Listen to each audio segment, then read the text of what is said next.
எண்ணெய் ஊற்றிக்கலாம். 1 spoon, 2 spoon, 3 spoon. தக்காளி சட்னி சிம்மில் வச்சுக்கலாம். ஏற்கனவே வெங்காயம், தக்காளி எல்லாமே அறுத்து வச்சுருக்கோம். கடுகு, சீரகம் போட்டுக்கலாம். போட்டாச்சு. நல்லா வெடிக்குது. இப்போ வெங்காயம், வெள்ளைப்பூண்டு போட்டுக்கலாம்.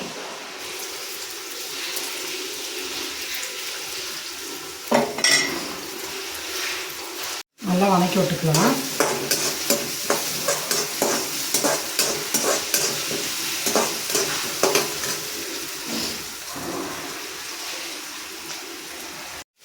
தக்காளி போட்டாச்சு. தக்காளி போட்டு இப்போ நல்லா வதக்கி விட்டுக்கலாம்.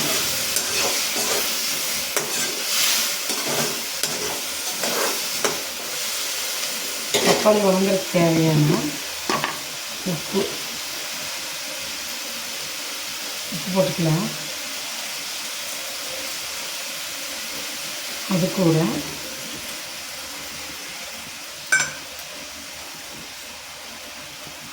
கொஞ்சம் மஞ்சத்தூள்,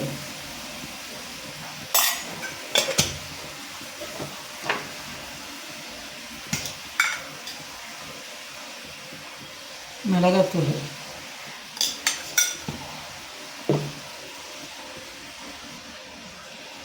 மல்லித்தூள்,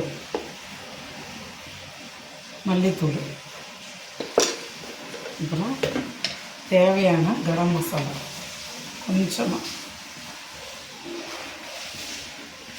கொஞ்சமாக கரம் மசாலா, அவ்வளோதான் போட்டு நல்லா வதக்கி விட்டுக்கலாம். உப்பு ஏற்கனவே போட்டுட்டோம்.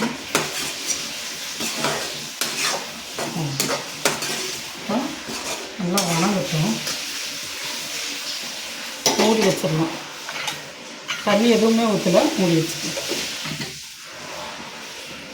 பாருங்க, நம்ம தண்ணி கொஞ்சம் கூட ஊற்றலாம். அதுக்குள்ளே எவ்வளோ தண்ணி விட்டுருக்குன்னு சொல்லிட்டு இதுவே போதும். ரெடியானோன்னு காமிக்கிறேன்.